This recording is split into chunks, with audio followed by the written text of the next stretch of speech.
નમસ્કાર મિત્રો, સ્વાગત છે અમારી યુટ્યુબ ચેનલ ઓલ આપણે ટેટ 1ની પરીક્ષાની તૈયારીના ભાગરૂપે આજે આપણે ટેટ 1નો પાર્ટ નંબર 9 જોઈશું, જેમાં એરિક્સનના સામાજિક સિદ્ધાંત ઉપર આપણે MCQ ક્વેશ્ચન બનાવેલા છે, જે તમને આવનારી પરીક્ષા માટે ઉપયોગી થઈ રહેશે. શરૂઆત કરીએ ફર્સ્ટ નંબરના ક્વેશ્ચનથી. એરિક્સનનો મનોસામાજિક સિદ્ધાંત બાળ વિકાસના કુલ કેટલા તબક્કાઓ આપે છે? તો એરિક્સનનો મનોસામાજિક સિદ્ધાંત બાળ વિકાસના કુલ કેટલા તબક્કાઓ આપે છે? જેનો સાચો જવાબ રહેશે મિત્રો ટોટલ 8 તબક્કાઓ આપે છે. એટલે કે એરિક્સનનો મનોસામાજિક સિદ્ધાંત ટોટલ 8 તબક્કાઓ આપે છે. Next question.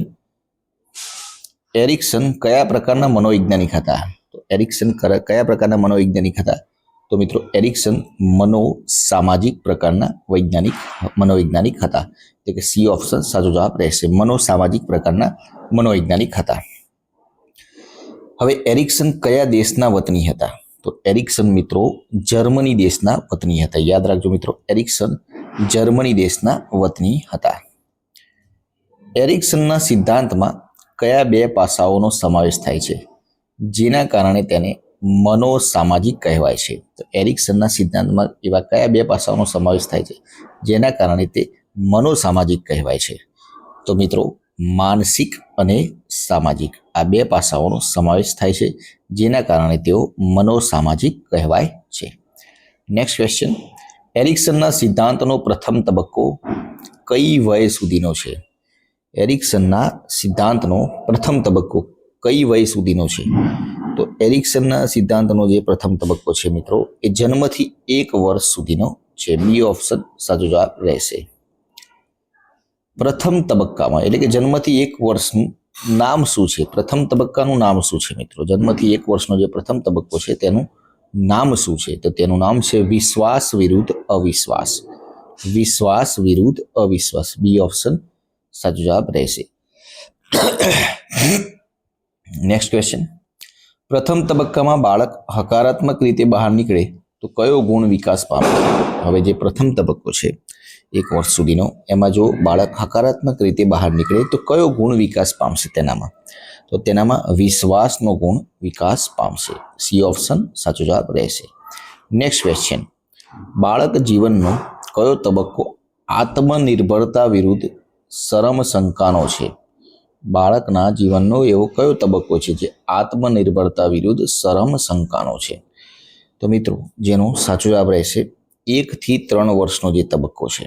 બી ઓપ્શન 1 થી 3 વર્ષનો જે તબક્કો છે તે આત્મનિર્ભરતા વિરુદ્ધ શરમ શંકાનો છે. Next question. આત્મનિર્ભરતા વિરુદ્ધ શરમ શંકાના તબક્કામાં બાળકનો સંઘર્ષ કયા ભાવ સાથે જોડાયેલો છે? તો આ જે તબક્કો છે તેમાં શરમ શંકાના તબક્કામાં બાળકનો સંઘર્ષ કયા ભાવ સાથે જોડાયેલો છે? તો મિત્રો જેનો સાચો જવાબ રહેશે હું મારી જાતે જ કરી શકું છું. હું મારી જાતે જ કરી શકું, આ ભાવ સાથે જોડાયેલ છે. બી ઓપ્શન સાચો જવાબ. Next question. જો બાળક આત્મનિર્ભરતા વિરુદ્ધ શરમ શંકાના તબક્કામાંથી નકારાત્મક રીતે બહાર નીકળે તો કયો ગુણ વિકાસ પામે છે? આ જે તબક્કો છે તેમાંથી શરમ શંકાના તબક્કામાંથી નકારાત્મક રીતે જો બાળક બહાર નીકળે તો તેનામાં કયો ગુણ વિકાસ પામે છે? તો એનો સાચો જવાબ રહેશે મિત્રો શરમ શંકા. સી ઓપ્શન સાચો જવાબ રહેશે. અને હા મિત્રો, આપણે ડિસ્ક્રિપ્શનમાં ટેલિગ્રામ ચેનલ લિંક આપેલી છે, ત્યાંથી ટેલિગ્રામ ચેનલમાં જોડાઈ જજો મિત્રો. દરેક વિડીયોની PDF ત્યાં 24 કલાકની અંદર મૂકી દેવામાં આવે છે. Next question. ત્રીજો તબક્કો પહેલ વિરુદ્ધ ગિલ્ટ કઈ વયના બાળકો માટે છે? ત્રીજો તબક્કો પહેલ વિરુદ્ધ ગિલ્ટ કઈ વયના બાળકો માટે છે? જેનો સાચો જવાબ રહેશે 3 થી 6 વર્ષના બાળકો માટે છે. બી ઓપ્શન સાચો જવાબ રહેશે. Next question. પહેલ વિરુદ્ધ ગિલ્ટ તબક્કામાં બાળકમાં કયો સંઘર્ષ હોય છે? હવે આ જે તબક્કો છે પહેલ વિરુદ્ધ ગિલ્ટ તબક્કામાં બાળકમાં કયો સંઘર્ષ હોય છે? તો મિત્રો આમાં નવી વસ્તુઓ કરવાનો સંઘર્ષ હોય છે. સી ઓપ્શન સાચો જવાબ રહેશે. નવી વસ્તુઓ કરવાનો સંઘર્ષ હોય છે. Next question. જો બાળક પહેલ વિરુદ્ધ ગિલ્ટ તબક્કામાં સફળ ન થાય તો કયો ભાવ વિકાસ પામે છે? હવે આ તબક્કામાં જો બાળક સફળ ન થાય તો તેનામાં કયો ભાવ વિકાસ પામે છે? તો જેનો સાચો જવાબ રહેશે અપરાધ ભાવ. ગિલ્ટ, અપરાધ ભાવ, ગિલ્ટનો ભાવ વિકાસ પામે છે. નેક્સ્ટ ક્વેશ્ચન, કાર્યક્ષમતા વિરુદ્ધ નિષ્કૃષ્ટતા, ઇન્ડસ્ટ્રી વર્સિસ ઇન્ફરિયોરિટી, કયા વય સમૂહનો તબક્કો છે? કાર્યક્ષમતા વિરુદ્ધ નિષ્કૃષ્ટતા કયા વય સમૂહનો તબક્કો છે? જેનો સાચો જવાબ રહેશે 6 થી 12 વર્ષ સુધીનો તબક્કો છે. નેક્સ્ટ ક્વેશ્ચન, કાર્યક્ષમતા વિરુદ્ધ નિષ્કૃષ્ટતાના તબક્કામાં બાળકનો સંઘર્ષ શું હોય છે? હવે આમાં બાળકનો સંઘર્ષ શું હોય છે? તો આમાં મિત્રો શીખવા અને કાર્ય કરવા ઉત્સુકતા, શીખવા અને કાર્ય કરવા ઉત્સુકતા, આની સાથે સંઘર્ષ હોય છે. બી ઓપ્શન સાચો જવાબ રહેશે. ઓળખાણ વિરુદ્ધ ભૂમિકા, ઓળખાણ વિરુદ્ધ ભૂમિકા કયા તબક્કામાં આવે છે? ઓળખાણ વિરુદ્ધ ભૂમિકા આ કયા તબક્કામાં આવે છે? તો જેનો સાચો જવાબ રહેશે કિશોરાવસ્થામાં. ડી ઓપ્શન સાચો જવાબ રહેશે. નેક્સ્ટ ક્વેશ્ચન, કિશોરાવસ્થા એટલે કે 12 થી 18 વર્ષ દરમિયાન, મિત્રો યાદ રાખજો, કિશોરાવસ્થા એટલે 12 થી 18 વર્ષ દરમિયાન ઓળખાણ વિરુદ્ધ ભૂમિકા તબક્કામાં વ્યક્તિનો મુખ્ય સંઘર્ષ શું હોય છે? હવે આ તબક્કામાં વ્યક્તિનો મુખ્ય સંઘર્ષ હું કોણ છું તેની શોધ. બી ઓપ્શન સાચો જવાબ રહેશે. હું કોણ છું તેની શોધ. નેક્સ્ટ ક્વેશ્ચન, જો વ્યક્તિ ઓળખાણ વિરુદ્ધ ભૂમિકાના તબક્કામાં નકારાત્મકતા અનુભવે તો શું થાય છે? હવે આ તબક્કો જે છે, જો વ્યક્તિ ઓળખાણ વિરુદ્ધ ભૂમિકાના તબક્કામાં નકારાત્મકતા અનુભવે તો શું થાય છે? તો તેમાં ગૂંચવણ અનુભવશે. બી ઓપ્શન સાચો જવાબ રહેશે. તેમાં ગૂંચવણ અનુભવશે. નેક્સ્ટ ક્વેશ્ચન, છઠ્ઠો તબક્કો લાગણી વિરુદ્ધ એકાંત કઈ વયનો છે? ઇન્ટિમેસી વર્સિસ આઇસોલેશન એટલે કે લાગણી વિરુદ્ધ એકાંત કઈ વયનો છે આ છઠ્ઠો તબક્કો? તો મિત્રો આ છે 18 થી 25 વર્ષનો. બી ઓપ્શન સાચો જવાબ રહેશે. 18 થી 25 વર્ષનો વયનો છે.